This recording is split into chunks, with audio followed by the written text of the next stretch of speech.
Buenas noches, compañeros de la sección C. Vamos a iniciar nuestra clase del día de hoy con el tema la actividad financiera del Estado. Es necesario recordar que el Estado tiene muchos fines, tiene muchas atribuciones y tiene una variedad de órganos para cumplir con ellos. Cada ministerio de Estado, por ejemplo, tiene totalmente actividades diferentes unos con otros. El Ministerio de Salud no tiene nada que ver con el Ministerio de Educación. Son actividades diferentes. O el Ministerio de Gobernación. Todos tienen sus propias funciones y atribuciones. Pero todos estos órganos del Estado persiguen fundamentalmente atender necesidades de la población. Y esas necesidades sociales, pues el Estado las tiene que atender por medio de los servicios públicos. Pero díganme ustedes, cuando el Estado está prestando un servicio público, ¿qué es lo que percibe a cambio? El Estado no percibe absolutamente nada. El Estado lo único que está dando es un servicio, y un servicio de carácter gratuito. Por ejemplo, centros de salud, hospitales, escuelas, institutos. Encontramos en esos ejemplos servicios que el Estado está prestando para beneficio de la población, igual cuando construye carreteras, a excepción de aquellos casos en los que se establece un peaje. Esa es otra situación que la vamos a explicar en su oportunidad. Pero en general, carreteras, introducción de agua potable, energía eléctrica. Bueno, pues todos estos gastos los está asumiendo el Estado. Entonces la pregunta que nos tenemos que hacer es, ¿de dónde obtiene el Estado? ¿Qué órgano del Estado es el que va a obtener esos recursos para atender esas necesidades que demanda la población? ¿Quién le va a proporcionar a esos órganos del Estado esos dineros que necesita para cumplir con sus fines? No hay órganos específicos, únicos para ello, sino que esos dineros para cumplir con esas actividades del Estado van a ser obtenidos mediante la realización de la actividad financiera del Estado. Por eso se dice que la actividad financiera del Estado es el motor de todas las demás actividades del Estado. Porque si las otras tienen como fin atender necesidades sociales, la actividad financiera del Estado no tiene ninguna participación en atención de necesidades sociales. La función de la actividad financiera del Estado es captar recursos y administrarlos en la mejor forma posible para que estos órganos se les asignen y puedan cumplir con sus fines. Entonces, ¿qué ganamos nosotros como ciudadanos cuando el Estado está realizando la actividad financiera? Pues directamente de esa actividad nosotros no estamos beneficiándonos en nada. Nuestro beneficio proviene cuando ya esos dineros se le asignan a órganos del Estado para que ellos atiendan necesidades sociales. Todo lo contrario, cuando el Estado está realizando la actividad financiera del Estado, lo que hace es quitarnos dinero. ¿Cómo así quitarnos dinero? Pues yo ya les mencioné en varias oportunidades que, por ejemplo, nuestro presupuesto se financia con un porcentaje de 75% de los ingresos derivados de los tributos, aproximadamente. Y entonces, cuando el Estado está obteniendo esos tributos, lo que está haciendo es desapoderándonos de nuestros dineros. Nosotros le tenemos que pagar al Estado. Y una vez que el Estado capta esos recursos, entonces se los traslada por medio de las asignaciones presupuestarias a los demás entes del Estado para que estos puedan cumplir con sus fines. Por eso es que en la doctrina se menciona que la principal característica de la actividad financiera del Estado es la instrumentalidad. ¿Por qué?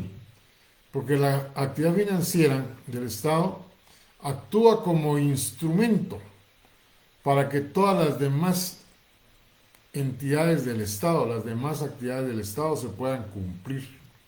Porque es la primera la que le proporciona los recursos. Recursos que básicamente obtiene del dinero de los particulares. Por eso les decía, no nos beneficiamos con esa actividad propiamente dicha. Porque al contrario, parte de esa actividad se cumple quitándonos dineros cuando nosotros tenemos que pagar tributos. Así es como funciona la actividad financiera del Estado. Por eso algunos autores dicen que la actividad financiera del Estado no es más que aquella que se desarrolla para procurarse los medios necesarios para cumplir con el gasto público. Otros autores dicen que es la actividad que el Estado desarrolla para obtener, administrar y erogar los recursos. Y realmente esa es la verdadera actividad financiera del Estado. Todo lo que realiza el Estado con el propósito de captar recursos, administrarlos y dárselos a sus distintos entes para que estos puedan cumplir con sus fines, que básicamente es satisfacer necesidades sociales mediante la prestación de servicios públicos. Y esa instrumentalidad como característica funciona entonces porque la actividad financiera no es más que un instrumento para que todas las demás actividades del Estado puedan cumplir con los propósitos para los cuales han sido creadas, los distintos entes que las realizan.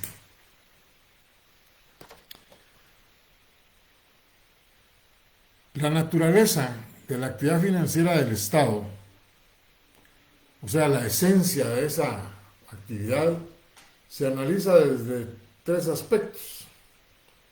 El aspecto económico. Los estudiosos de la economía, los economistas, dicen que su naturaleza es esencialmente económica, puesto que para la solución de todos los problemas de una sociedad se tiene que tomar en cuenta la teoría de la producción, del consumo, de la acción de producción de bienes públicos, la aplicación estricta de leyes económicas como la ley de la oferta y la demanda, la inversión que se da o que realizan los países. Y todo esto es lo que permite que realmente se pueda cumplir con la actividad financiera del Estado. Desde luego, esto es visto desde el punto de las económico. Recuerden ustedes que las finanzas públicas se estudian desde un punto de vista económico y un punto de vista jurídico, decíamos. Y desde el punto de vista económico son las finanzas públicas propiamente, lo que estudian los economistas. El otro aspecto es el político. Bueno, aquí tenemos que tomar en consideración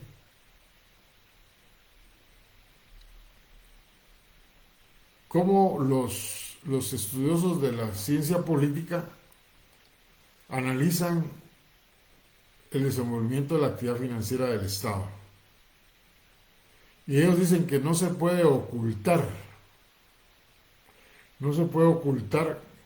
que la actividad financiera del Estado recae en manos de entes políticos, puesto que político es el agente que la desarrolla básicamente. Por ejemplo, si hablamos de tres entes como que participan en la actividad financiera del Estado básicamente, como es el Ministerio de Finanzas, del Banco de Guatemala y la Superintendencia de Administración Tributaria, pues, ¿quién nombra al ministro de Finanzas? El presidente. ¿Quién nombra al Banco de Guatemala? El presidente. ¿Quién nombra al Superintendente de Administración Tributaria? Hasta antes de la última reforma lo nombraba el presidente. En la actualidad es el directorio y el ministro de Finanzas. Pero ya el directorio no tiene la autonomía que tenía antes y que fue modificada por la forma como funcionan ahora los actuales directores. Y el que dirige ese directorio es el ministro de Finanzas como presidente. El presidente llega al poder a propuesta de los partidos políticos, o sea, entes políticos. Los ministros de Estado normalmente no son nombrados por experiencia, capacidad en la actividad de cada ministerio. Muchas veces es por cuestiones políticas, por deudas que saldar, compromisos que se adquieren en la campaña. Y en esa acción electoral que ya se nos avecina, se nombran a los diputados. Y los diputados son los responsables de aprobar el presupuesto, por ejemplo.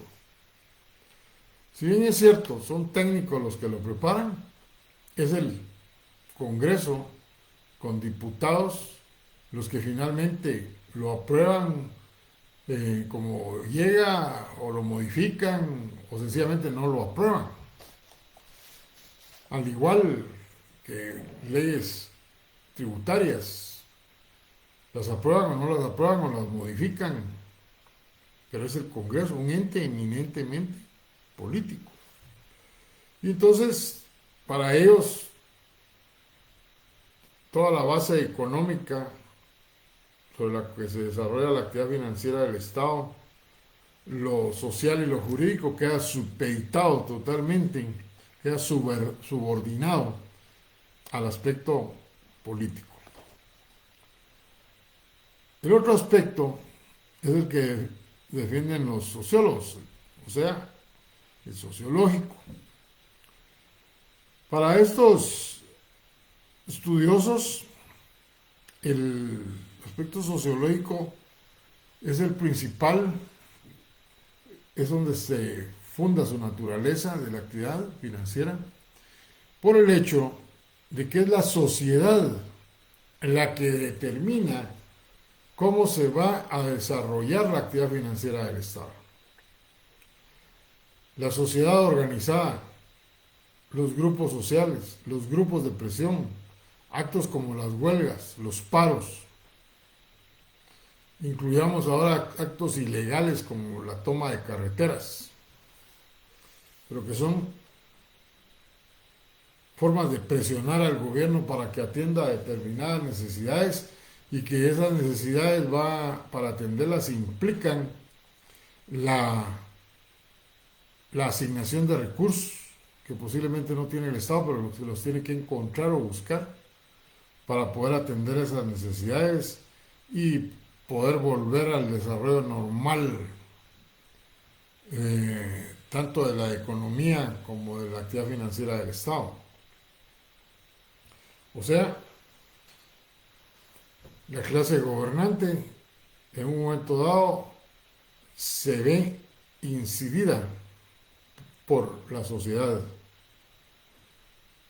Y esto, en un momento dado, es determinante, pues se ha visto, tal vez no tanto en nuestro país, pero sí en otros, como las manifestaciones sociales han determinado que se revoquen leyes que afectan a la sociedad, o cómo manifestaciones sociales han logrado que el Estado atienda una necesidad que estaba ahí latente y que el Estado, por desidia, por falta de interés, por cualquier otra circunstancia, no la atendía. El aspecto sociológico, entonces, no es más que la influencia que tiene la sociedad para determinar cómo se debe de realizar la actividad financiera del Estado. Y por último, el aspecto jurídico. Eso ya es lo que a nosotros nos toca. Y nosotros lo que vamos a decir como juristas es que toda esa actividad financiera del Estado no se puede realizar si no existe una base legal en la que se fundamente. Y realmente así es. La actividad financiera del Estado se fundamenta en distintas leyes que ya mencionamos que son heterogéneas, pero que regulan el desarrollo de toda la actividad financiera del Estado. Y ningún órgano ni persona que represente el órgano o que ejecute recursos de ese órgano puede cambiar las disposiciones legales sobre las que se basa esa actividad financiera del Estado. Les pongo un ejemplo. Se crea el presupuesto, y el presupuesto es un documento aprobado por el Congreso, tiene carácter de ley. Y en consecuencia, todas las partidas presupuestarias que han sido aprobadas, pues tienen que cumplirse como tales. Y si hay un órgano que no las cumple, como ha quedado especificado, sencillamente incurre en un delito de malversación de fondos. Realizar una obra que no esté contemplada en el presupuesto y que los recursos los tome de otra obra totalmente diferente, pues sencillamente lo que está haciendo es malversar los fondos. Y eso ya es un delito que tiene una sanción penal. Yo, dentro de la actividad económica que realizo, es importar bienes. Y lo que tengo que hacer es ingresarlos por las aduanas. En el país donde tengo que hacer una póliza, pagar a los impuestos, que es parte de la actividad financiera del Estado, captar recursos. Sin embargo, no quiero pagar los impuestos y entonces ingreso por los famosos puntos ciegos que tiene todo el país, que no son uno ni dos, sino que son ya cientos de puntos ciegos.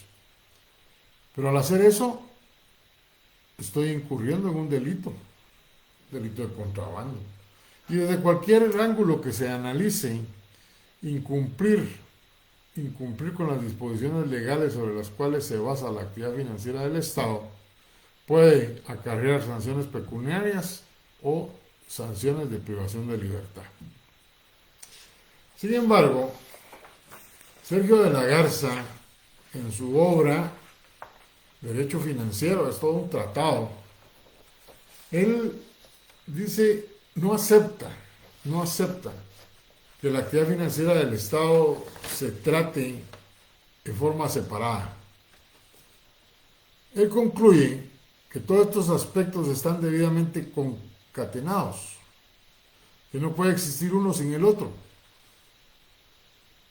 Y dice, La actividad financiera del Estado se desarrolla por un ente político, que es el Estado, y ya les señalé los ejemplos. Sus medios, los medios que utiliza son económicos, dinero. Sus fines son sociales, de las necesidades de la población. Y toda esa actividad se desarrolla sobre una plataforma jurídica donde están todas las normas de carácter financiero sobre las cuales se basa la actividad financiera del Estado. Esa es la conclusión, y entonces se puede decir que la naturaleza de la actividad financiera del Estado es mixta, por la forma como ésta se desarrolla, y todos estos elementos están debidamente concatenados. Luego tenemos las fases de la actividad financiera del Estado. En la misma forma de definir la actividad financiera, de ahí nacen las fases.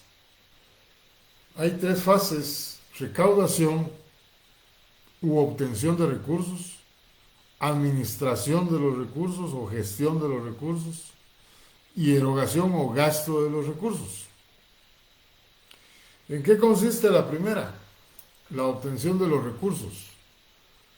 Bueno, esto no es más que la actividad que desarrolla el Estado para captar los recursos necesarios para que el Estado pueda cumplir con sus fines.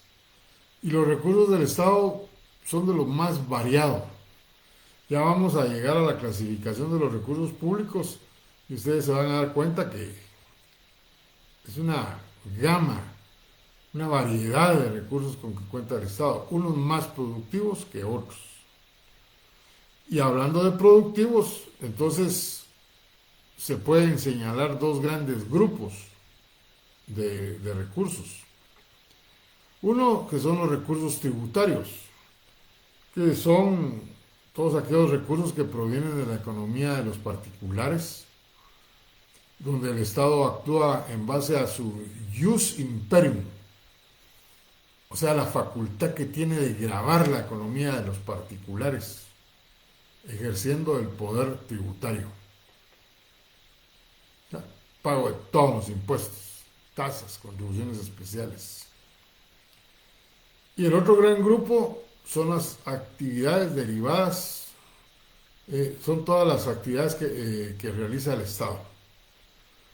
O sea, donde el Estado explota sus propias riquezas y eso le genera recursos.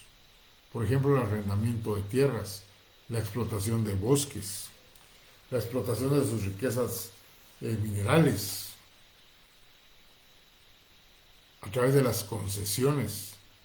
Todos estos son actividades propias del Estado que, si no se comparan con los recursos provenientes de la economía de los particulares, como son los tributos, sí, también es cierto que le generan recursos al Estado. Y no son unos miles, son millones también de quetzales que el Estado está captando derivado de estas actividades propias. ¿Qué órganos esencialmente participan en esta actividad? Pues si el 75% de los ingresos provienen de los impuestos, pues definitivamente los órganos que están involucrados en esta captación de recursos de esta clase son los importantes: la Superintendencia de Administración Tributaria, el Ministerio de Energía y Minas y los hidrocarburos, con el impuesto de los derivados del petróleo, el Instituto Guatemalteco de Turismo, responsable de captar el impuesto al turismo, las municipalidades, responsables de captar el impuesto único sobre inmuebles, la Tesorería Nacional, que es la que percibe y en su cuenta denominada Fondo Común, donde se depositan todos esos recursos. La Tesorería Nacional, pero por aparte, los bancos del sistema. Los bancos del sistema que han firmado un contrato con la Administración Tributaria para que ahí los contribuyentes puedan ir a hacer sus pagos directamente en las cajas o por medio de la otra herramienta llamada Bancasat, que le facilita mucho más a los contribuyentes el pago de los impuestos. La otra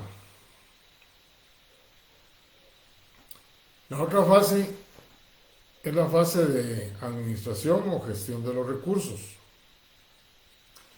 Bueno, aquí básicamente es hablar de la creación de un presupuesto. Pero para llegar a la creación de ese presupuesto hay que planificar definitivamente. Hay que planificar qué es lo que se va a realizar, qué obras, qué servicios va a prestar el Estado. Y definitivamente va a incluir en este presupuesto lo más necesario, lo más urgente, debido, como ya lo sabemos, a la carestía de fondos, y si no la carestía, tal vez a la falta de transparencia en el manejo de los recursos del Estado. Lo que sí es cierto es que cada órgano del Estado le presenta a la Dirección Técnica del Presupuesto su presupuesto particular, y será ya la Dirección Técnica y la Secretaría de Planificación y Programación las que analicen esos presupuestos y los recorten. Al decir recortar es eliminar algunas actividades que ellos han planteado o algunas obras, por ejemplo, o servicios que quisieran prestar, para que luego se conforme el presupuesto único y donde se les asignan a cada órgano determinadas cantidades de dinero para que puedan cumplir con sus fines. O sea, hay una programación, una distribución de los fondos, una distribución y un manejo de los fondos del Estado. El manejo es el que realizan todos los órganos del Ejecutivo, básicamente. Desde luego, aquí cumple un papel importante la contabilidad del Estado para saber cómo están los ingresos y cómo van los gastos. Además de la Dirección de Contabilidad del Estado, la Dirección Técnica del Presupuesto, la Secretaría de Planificación y Programación y el Ministerio de Finanzas Públicas, puesto que estas dos direcciones forman parte del esquema del Ministerio de Finanzas Públicas, y el ministro aquí tiene responsabilidad directa, pues es el que nombra a los directores y es el que prueba como superior jerárquico, es el que asume las responsabilidades de las actuaciones de sus directores. Por último tenemos la fase de erogación o gasto.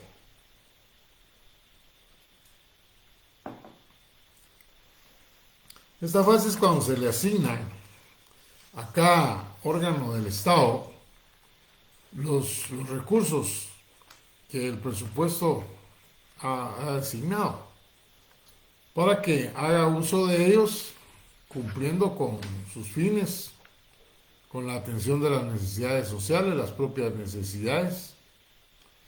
Por eso se dice que es la fase de erogación, la fase del gasto, cuando se erogan los recursos del Estado en la forma como dispone la ley. Ya hablamos de que no hacerlo en esa forma, pues hay una comisión de un acto delictivo. Aquí juega un papel determinante la Contraloría General de Cuentas. Acuérdense que es una institución que por mandato constitucional es la responsable de fiscalizar todo ente público o privado donde se manejen recursos del Estado. Ente público o privado donde se manejen recursos del Estado.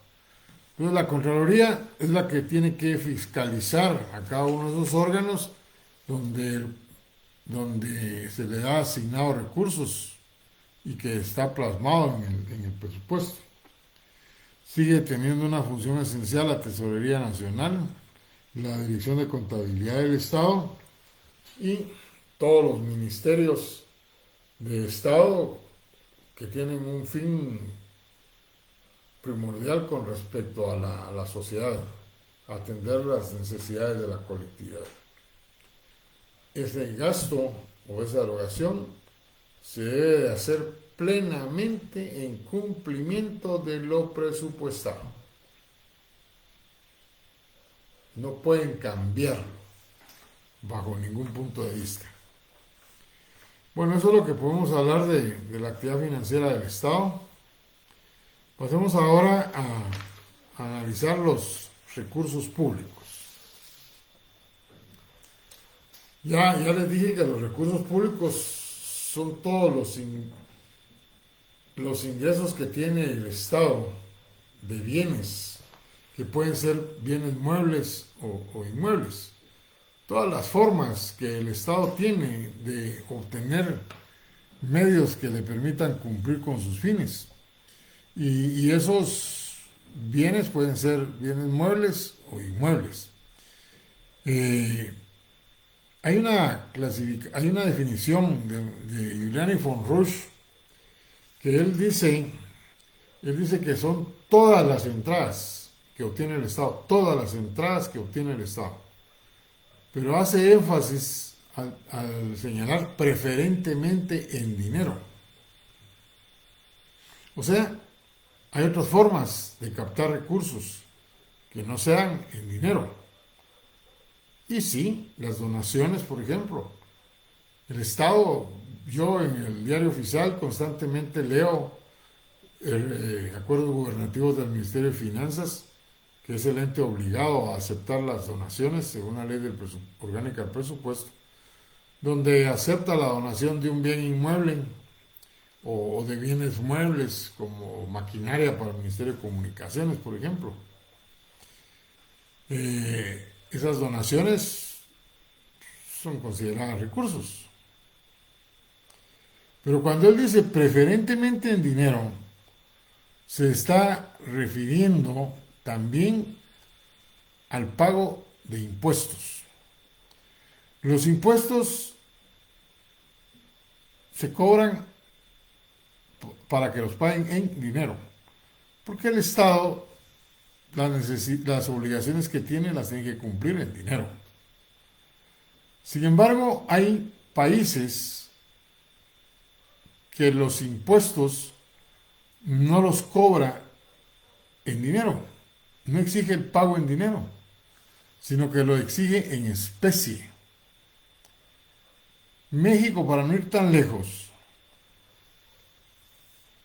cuando concesiona la explotación de minas de oro, de plata, cobre, por ejemplo, no especifica una tasa o una regalía para que se le pague en dinero, sino que exige su ley que le pague con una parte proporcional del mineral que está explotando.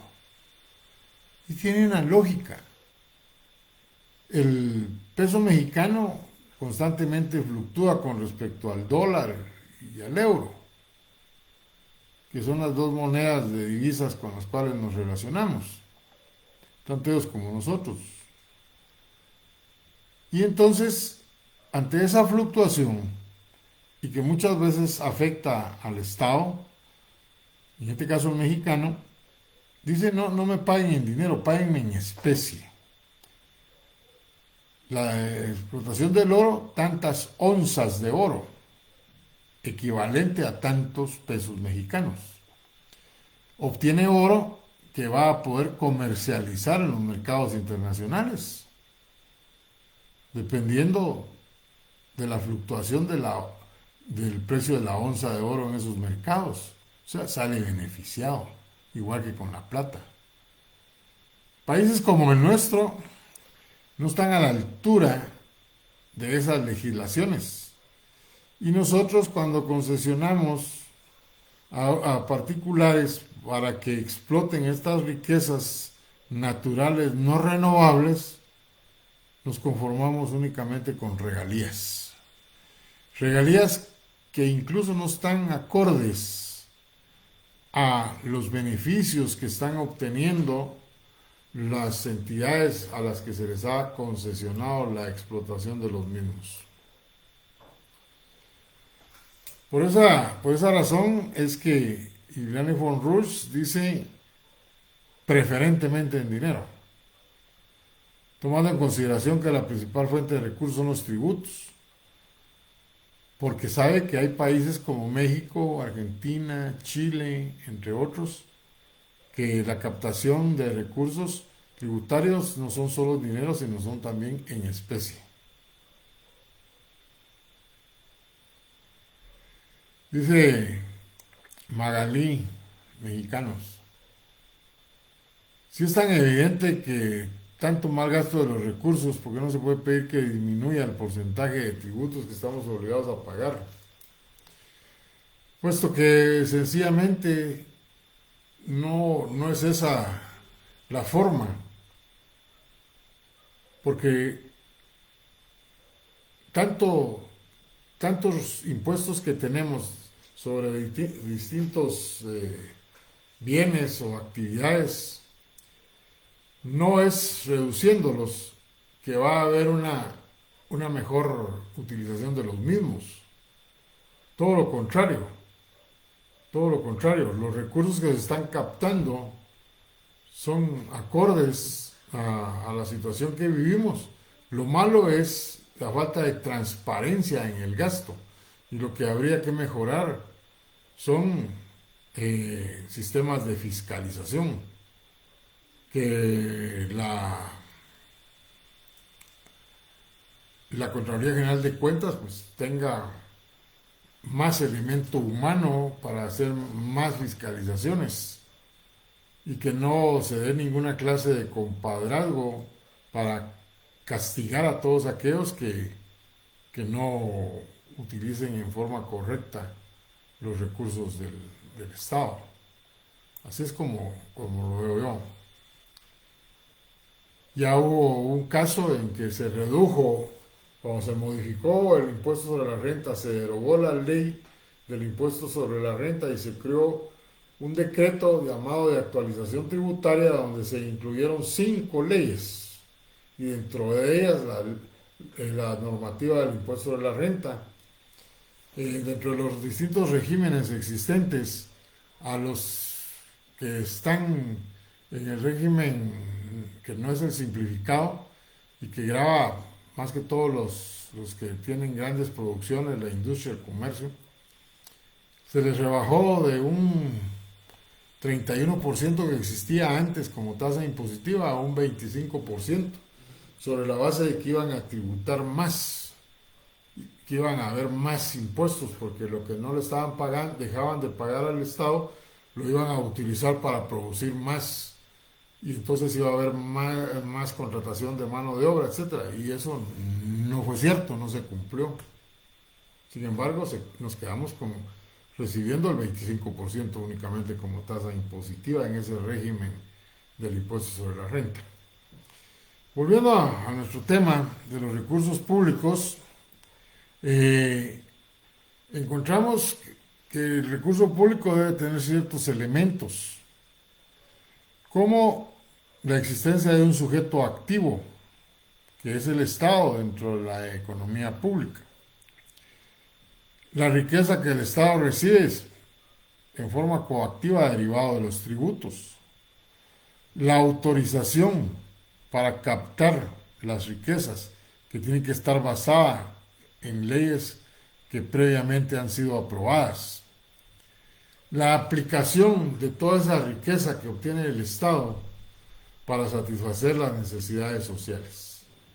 Básicamente, el Estado capta recursos para atender necesidades sociales y desde luego sus propias necesidades para poder cumplir con sus fines.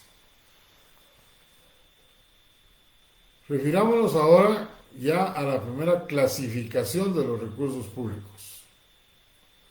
La primera clasificación es una clasificación clásica, podríamos decir, creada por el tratadista argentino Giuliani con Rush.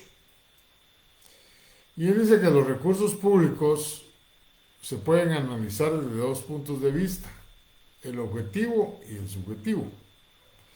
Desde el punto de vista objetivo, dice, se pueden analizar desde su fundamento jurídico, según su naturaleza y según su carácter eventual o permanente. Desde el punto de vista del fundamento jurídico, dice, se pueden clasificar esos recursos en originarios y derivados. Cuando un recurso es originario, el recurso se considera originario cuando el recurso está obteniéndose del propio patrimonio del Estado. Su origen lo tiene en el propio patrimonio del Estado, cuando el Estado explota sus riquezas minerales, explota sus bosques, arrenda tierras, crea empresas estatales. Que ya cuando veamos ese tema vamos a discutir, por ejemplo, Aviateca, Fegua, Bandesa, Plomerca, empresas estatales. Se supone que una empresa estatal es creada para generarle recursos al Estado, actividades propias del Estado. Entonces se originan con la explotación del patrimonio del Estado, de las propias actividades que realiza el Estado. Esas normas se basan en esas formas de obtener recursos se basan en normas de derecho privado. Por eso el nombre, fundamento jurídico. ¿Por qué privado? Porque todas esas actividades no obligan a los miembros de la sociedad a realizarlas. El arrendamiento de tierras. Si yo quiero ir a rentar una área frente a una playa,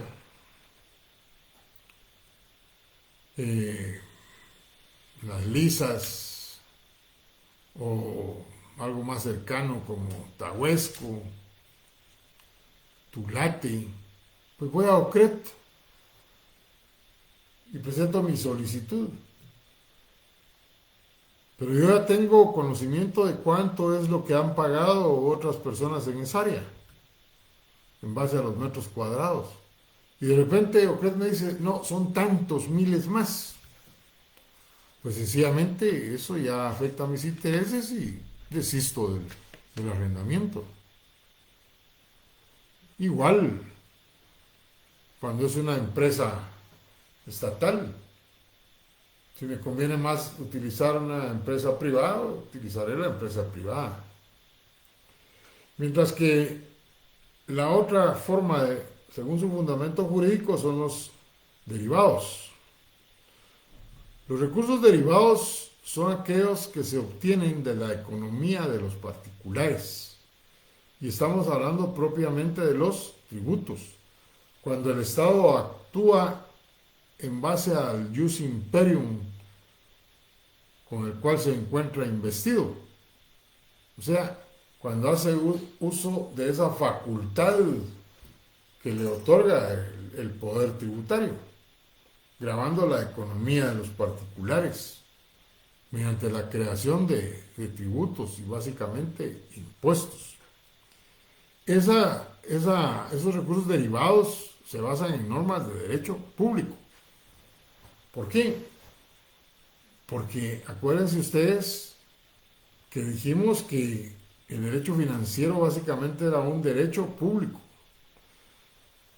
Toda la materia tributaria es básicamente derecho público. No hay libertad de interpretación de las normas, no hay manifestación de la voluntad y son normas de carácter coercitivo. O sea, el Estado está actuando en base al jus imperium, facultad que le otorga la ley, que en el pasado la ejercían los reyes, creando tributos en forma arbitraria. Pero cuando se crea la primera Carta Magna en el año 1215 en Inglaterra, pues se separaron los bienes del rey y los bienes del Estado. Y dice, son los lores, representantes del pueblo inglés, los que de aquí en adelante van a crear los tributos.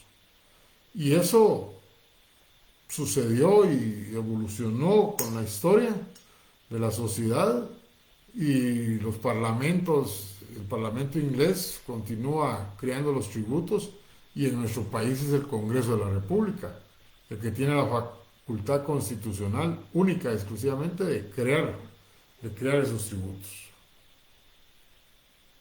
Por eso se basan en normas de derecho público. La otra clasificación objetiva es según la naturaleza del recurso. Y según la naturaleza se dividen en especie, en servicio y en dinero. Tanto el recurso en especie como el servicio son recursos que surgieron desde el estado feudal. ¿En qué consiste el recurso en especie? Bueno, pues el recurso en especie no es más que obtener recursos por parte del Estado en bienes que no son dinero, sino que son bienes que tienen un valor representativo en dinero. Ya dijimos las donaciones,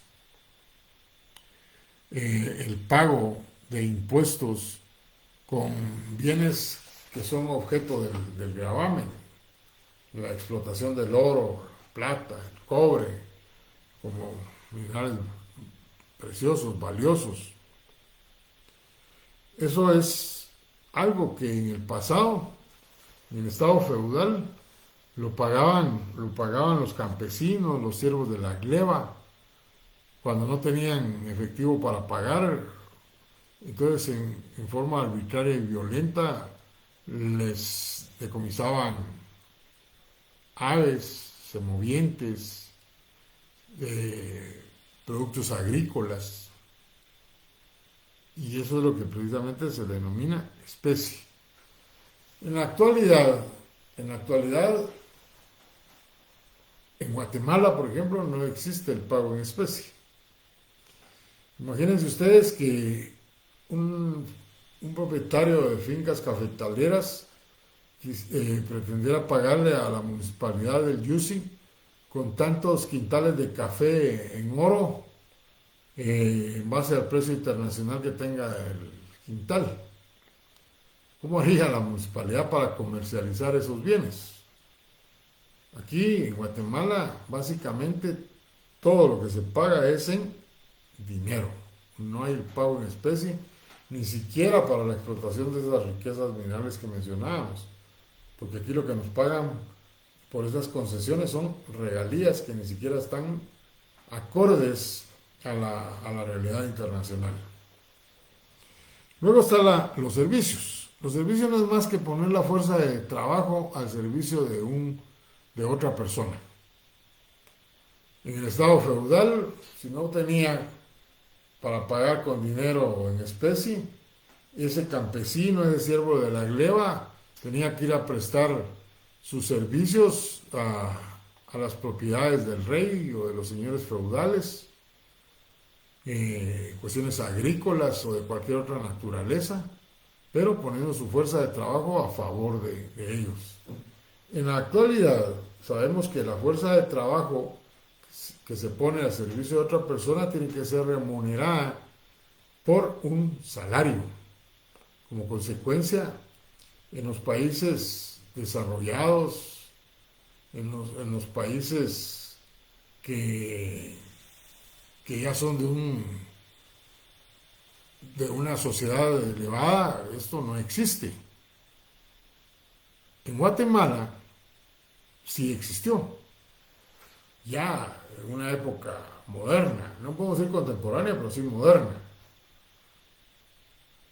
En el tiempo en que el presidente era el general Ubico, en 1933, concretamente en septiembre, el 14 de septiembre, se creó un decreto gubernativo 1474 llamado Ley de Vialidad, en que todos los ciudadanos guatemaltecos debían de contribuir en el mantenimiento y construcción de carreteras, poniendo a disposición del Estado determinadas horas de trabajo para cumplir con esa meta. Desde luego, esto fue derogado cuando dejó el poder, o lo quitaron del poder, porque así fue al general Ubico. Y a partir de ahí, pues ya nunca se ha dado una ley mediante la cual se presten servicios al Estado. Todo país desarrollado ya no lo practica. Sin embargo, hay países con otra clase de gobiernos que no son precisamente capitalistas, que todavía hacen uso de esa forma de captar recursos mediante los servicios, poner la fuerza de trabajo a favor del Estado. Y la última es, según su naturaleza, el dinero. ¿Cómo es que un Estado debe de cumplir con sus obligaciones? ¿Dando personas para que vayan a trabajar a favor de quienes les debe? No. ¿Pagando en especie? No. Todas sus obligaciones las paga en dinero. Y como consecuencia, el dinero es prácticamente la naturaleza esencial de los recursos actuales. Porque todos los servicios públicos, para que funcionen, tiene que haber dinero para subvencionarlos. El ejemplo de las gasolinas, el gas propano, la subvención que se está dando es con dinero, ni con servicios ni con especie, es con dinero. Y entonces se considera el dinero como lo principal, el efectivo, que es como el Estado cumple con sus fines, con sus obligaciones. Y esto pues los obtiene de los recursos tributarios o de los recursos provenientes de actividades propias del Estado. Luego, lo último de esta clasificación objetiva es según su carácter eventual o permanente. Dice ordinarios y extraordinarios. ¿Cómo se diferencian? Pues que los recursos ordinarios siempre van a aparecer en el presupuesto de la nación. Siempre. Y un ejemplo de ello, pues, son todos los impuestos. ¿Cómo se hace para determinar cuánto se va a obtener el impuesto sobre la renta? Pues el Banco de Guatemala, el Ministerio de Finanzas, la SAT tienen sus propios departamentos de análisis y en base a datos estadísticos, a las variables macroeconómicas que establece el Banco de Guatemala, le permiten entonces crear una proyección de cuánto van a ser los ingresos que se van a obtener de determinado impuesto. Por ejemplo, el impuesto de circulación de vehículos no puede bajar. Todo lo contrario, cada vez se importan más vehículos nuevos y usados. Ya la noticia en los medios de prensa fue que ni aún en la pandemia, en la crisis que teníamos, bajó la importación de vehículos y la adquisición por parte de los particulares. Entonces hay un crecimiento constante de estos ingresos. El UCI siempre va a seguir aumentando. Todos los años un inmueble se fracciona y se hacen condominios, surgen nuevas fincas que van a pagar nuevos impuestos, que ya con la construcción pues aumentó su precio, más UCI. Entonces, estamos hablando de recursos que siempre están dentro del presupuesto y que cada año van aumentando.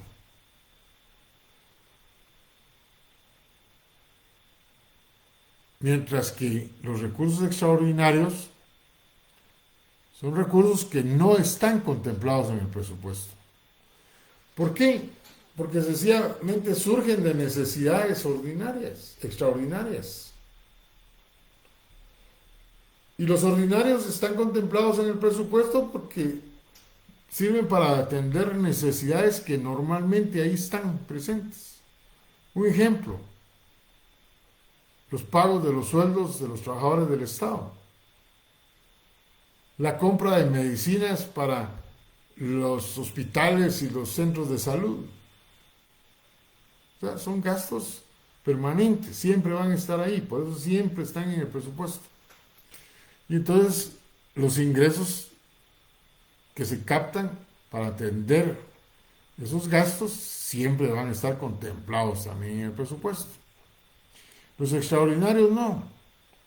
Los extraordinarios nunca están contemplados en el presupuesto porque nunca se tiene conocimiento de cuándo va a surgir una necesidad de carácter extraordinario.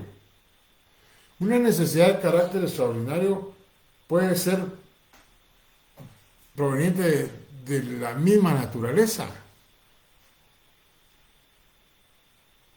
Un terremoto. Turquía tenía una partida específica para atender un terremoto. Si bien es cierto, Turquía es un país que ha evolucionado y se está desarrollando muy rápidamente, tampoco significa que tenga exceso de recursos.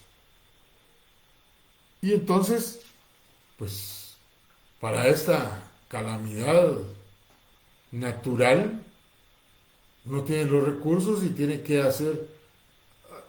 que apoyarse en las donaciones internacionales, la ayuda internacional, pero esa no es permanente. Y tarde o temprano, el Estado de Turquía va a tener que crear un recurso de naturaleza extraordinaria que le permita paliar con esas necesidades. Es lo que hizo Guatemala. Cuando se dio el terremoto el 4 de febrero de 1976, en el presupuesto de la nación no había un gasto, una partida presupuestaria que fuera a atender a los miles y miles de heridos, abarrotados los hospitales, la carencia de vivienda, de alimentos, etc. Y si bien es cierto, la ayuda internacional llegó, también es cierto lo que dijo Shell Lauer, que era el presidente en esa época, que no, yo no olvido lo que se leía, que él fue a ver al sitio la gravedad de ese fenómeno natural, el desastre que había provocado.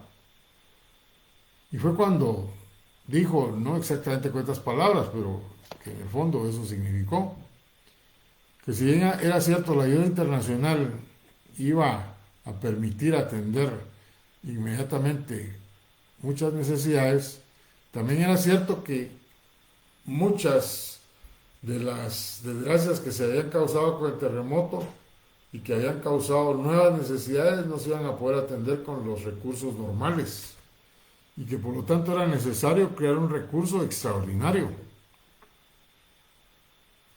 Y fue cuando se creó los famosos bonos de la reconstrucción. Los bonos de la reconstrucción los pagamos todos, hasta los que tenían sueldos mínimos. Hubo bonos de reconstrucción de 2 quetzales. Y así conforme eran los ingresos, así fue como se establecieron los parámetros. Y todos los pagamos, nadie se opuso, todos estuvimos de acuerdo por ese sentimiento de solidaridad con respecto a la tragedia que estaban sufriendo muchos de los guatemaltecos. Y de esa forma, con recursos extraordinarios se atendieron necesidades ordinarias.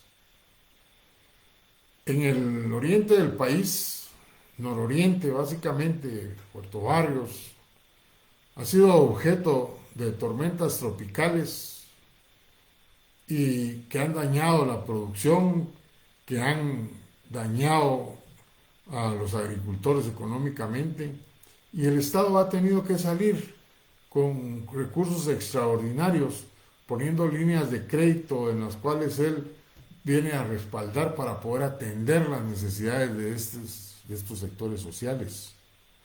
Algo más reciente de recursos extraordinarios. Nos importan una epidemia que se convierte en pandemia. Y el Estado guatemalteco, como cualquier otro Estado en las condiciones como la nuestra, económicamente no estaba preparado para atenderla. Y entonces, al no tener los recursos suficientes, se tuvo que apoyar en el crédito público, Banco Mundial, Fondo Monetario, y le proporcionaron créditos para comprar insumos, para crear hospitales provisionales y así atender a los ciudadanos guatemaltecos.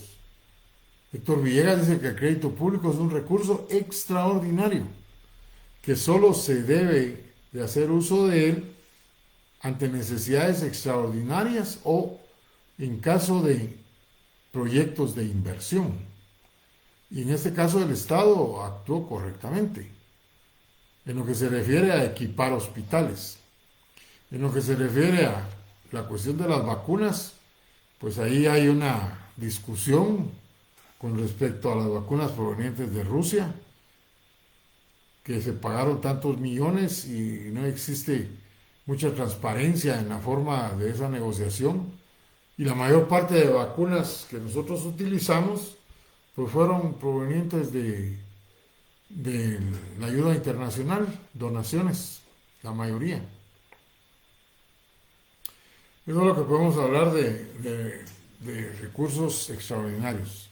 No están contemplados en el presupuesto nunca y surgen del hecho de atender necesidades de carácter extraordinario, provenientes de fenómenos sociales como la guerra, fenómenos naturales como los terremotos o el exceso de lluvia, que no se me viene ahorita el nombre, y también por situaciones de carácter económico, cuando hay crisis y el Estado tiene una inestabilidad económica total. Ya ha sucedido en Guatemala y han recurrido a los bonos de estabilización económica, por ejemplo, recursos de carácter extraordinario. Nos quedamos ahí y vamos el miércoles a terminar esta clasificación de Uranium von Rush en la parte subjetiva y luego vamos a ver la otra clasificación de Héctor Villegas. Vamos a ver alguna pregunta relacionada con el tema. A lo que llaman crédito público son los llamados empréstitos. Bueno, podríamos decir que sí, pero hay ciertas características que lo diferencian, pero el crédito público es el género y el empréstito es la especie, podríamos decir. Es el acto de realizar el crédito público. Dice, buenas noches, dice Román, la señorita Solís Román. ¿Puede el Estado embargar una propiedad si el dueño no puede pagar los impuestos? Usted es propietaria de un inmueble. Se va al extranjero. Y usted sabe de la obligación de pagar el YUSI. Y manda el dinero a su familia. Su familia nunca paga el YUSI. Sencillamente utiliza el dinero para otros fines. Cuando ya han transcurrido, por ejemplo, 3 años, viene la municipalidad, como es una buena cantidad de YUSI, le requiere de pago. Usted ni se entera porque es su familia. Y ellos saben lo que hicieron. Nunca le dicen nada. Entonces la municipalidad va a iniciar un juicio económico coactivo, que es un proceso de mera ejecución y que utiliza las normas del Código Procesal Civil y mercantil referente al juicio ejecutivo. Pueden trabar embargos de bienes del mismo bien inmueble. Si ese no es suficiente, de embargar cuentas bancarias, intervenir empresas, todo lo que se hace en un proceso de ejecución. Vamos a ver. Esas son las dos preguntas. Alejandro Kiek solo mencionó la pandemia, pero ya explicamos lo referente a eso. Bien, señores, estamos por finalizada nuestra clase del día de hoy, lunes 13 de febrero. Nos miramos el miércoles, o mejor dicho, me miran el miércoles con con la continuación del tema de los recursos públicos. Que tengan ustedes buena noche.